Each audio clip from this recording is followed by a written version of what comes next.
मागच्या 2 व्हिडिओजमध्ये आपण snake plant आणि स्पायडर प्लांट विषयी माहिती बघितली। आज आपण एक बेस्ट आणि लो मेंटेनन्स इंडोर प्लांट विषयी माहिती बघणार आहोत आणि आजच्या प्लांटचं नाव आहे रबर प्लांट। रबर प्लांटचे 2 प्रकार असतात। एक आहे हे इंडोर रबर प्लांट आणि त्याचंच नाव आहे फायकस इलॅस्टिका। यालाच आसाम रबर ट्री किंवा इंडियन रबर ट्री म्हणून पण ओळखलं जातं। आणि दुसरं जी स्पीसीज असते ज्यापासून आपल्याला कमर्शियली रबर मिळतं ते आहे हेविया ब्राझिलियन्सिस। आणि हेविया ब्राझिलियन्सिस जी स्पीसीज आहे ती साधारण 50 फुटापर्यंत वाढते किंवा त्यापेक्षाही जास्त उंच वाढते।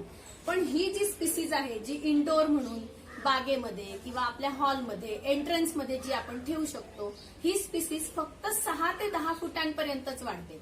जर तुम्हाला कुठलेही एखादं उंच इंडोर प्लांट घरात ठेवायचं असेल तर त्यासाठी हे बेस्ट ऑप्शन आहे। रबर प्लांटचे भारतात 3 प्रकार बघायला मिळतात। म्हणजे तुम्ही जर नर्सरीमध्ये रबर प्लांट आणायला गेलात तर तुम्हाला 3 प्रकारची व्हरायटी बघायला मिळेल।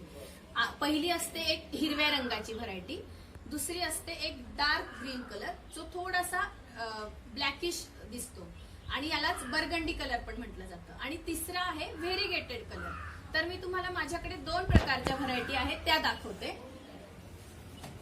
हा आहे बर्गंडी कलरचा रबर प्लांट। हा जरा याचे पानं जरा डार्क ग्रीन असतात, खूप चकाकणारे आणि खूप सुंदर दिसतात। आणि दुसरा आहे हा व्हेरीगेटेड रबर प्लांट, म्हणजे याच्यामध्ये थोडा ग्रीन आणि व्हाईट कलर मिक्स असतो। रबर प्लांट इंडोर आणि आउटडोर दोन्ही ठिकाणी छान वाढतं, पण तुम्ही रबर प्लांटला जर घरात ठेवणार असाल तर तिथे थोडा ब्राईट लाईट यायला हवा। म्हणजे तुम्ही खिडकीमध्ये ठेवा किंवा हॉलमध्ये ठेवा आणि डायरेक्ट सनलाईटची याला गरज नाहीये, पण सकाळचं कोवळं ऊन मिळत असेल तरी चालेल।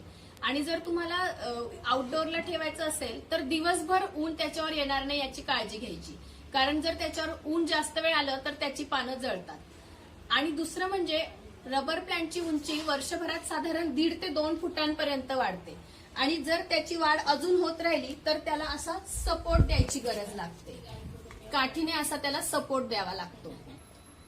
रबर प्लांटच्या पानांवर वॅक्स कोटिंग असतं। वॅक्सी कोटिंगमुळे पानांचा सरफेस नेहमी सुंदर आणि चकाकणारा दिसतो, पण यामुळे याच्यावर धूळ पण लवकर साचते। म्हणून जेव्हा आपण रबर प्लांटला पाणी देतो तेव्हा याची पानं पण स्वच्छ धुवून घ्यायची। आणि अजून एक दुसरा उपाय असा असतो की आपण एक सुती रुमाल घेऊन ओला करून त्याची पानं स्वच्छ पुसू शकतो। मी तुम्हाला दाखवते कसं ते।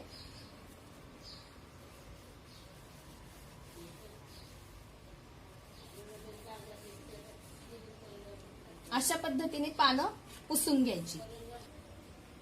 रबर प्लांटला जेव्हा आपण लावताना कुंडी भरतो तेव्हा त्याच्यामध्ये थोडी गार्डन सॉइल म्हणजे आपली जी रेग्युलर माती असते ती, त्याच्यामध्ये थोडं कंपोस्ट खत आणि कोकोपीट किंवा वाळू मिक्स करून कुंडी भरायची, कारण ह्या झाडाला थोडा ओलसरपणा थोडं मॉइश्चर गरजेचं असतं। म्हणून कोकोपीटमुळे ते मॉइश्चर तो ओलावा टिकून राहण्यास मदत होते। ह्या झाडाला रोज पाणी घालायची गरज नाही, 1 आठवड्यानंतर साधारण तुम्ही याला पाणी घालू शकता, पण जर उन्हाळ्यात गरज वाटली तर 3 ते 4 दिवसाआड पाणी घालायचं आणि प्रत्येक मुळापर्यंत पाणी पोहोचेल इतकं पाणी या झाडाला गरजेचं असतं। आपण हे झाड कुंडीत लावतो त्यामुळे नेहमी पाणी घातल्यामुळे यातले फर्टिलायझर्स काही दिवसांनी वाहून जातात आणि याला खत घालायची गरज पडते। म्हणून वर्षातून 2 ते 3 वेळा याला खत दिलं गेलं पाहिजे। आणि आपण मग कुठलंही ऑर्गॅनिक खत देऊ शकतो, जसं की कावडंग, व्हर्मी कंपोस्ट इत्यादी। रबर प्लांटवर मिलीबगचा अटॅक होऊ शकतो, तसा फारसा इन्सेक्ट अटॅक रबर प्लांटवर होत नाही, पण मिलीबगचा अटॅक झाला तर तुम्ही त्याच्यावर नीम ऑइल स्प्रे करू शकता। आता तुम्हाला मी या झाडाचं प्रोपगेशन म्हणजे तुम्ही झाड लावू कसं शकता हे याविषयी सांगते। जर तुमच्याकडे कुणाकडे असं मोठं रबर प्लांट असेल तर त्याचं एक स्टेम म्हणजे अशी साधारण एवढी फांदी कट करायची आणि तिच्यामधून लॅटेक्स बाहेर येत असतं, म्हणजे पांढरा चीक बाहेर येत असतो, तो स्वच्छ धुवून घ्यायचा आधी आणि नंतर तो चिकासकट जर आपण लावलं तर याच्यावर फंगस अटॅक होऊ शकतो। म्हणून ती फांदी आधी स्वच्छ धुवून घ्यायची आणि नंतर त्याला तुम्ही ओल्या मातीमध्ये किंवा पाण्यात काही दिवस ठेवायचं। मुळं आल्यानंतर तुम्ही त्याला मोठ्या कुंडीमध्ये रिपॉट करू शकता। तर कसा वाटला तुम्हाला आजचा हा रबर प्लांटचा व्हिडिओ नक्की कमेंट करून सांगा।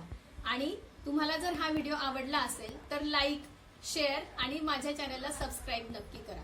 तुम्हाला काही शंका असतील तर तुम्ही कमेंट बॉक्समध्ये मला नक्की विचारा. मी नक्की प्रश्नांची उत्तरे द्यायला प्रयत्न करेन. पुन्हा अशा इंडोर प्लांटच्या पुढच्या व्हिडिओमध्ये भेटूया. तोपर्यंत धन्यवाद.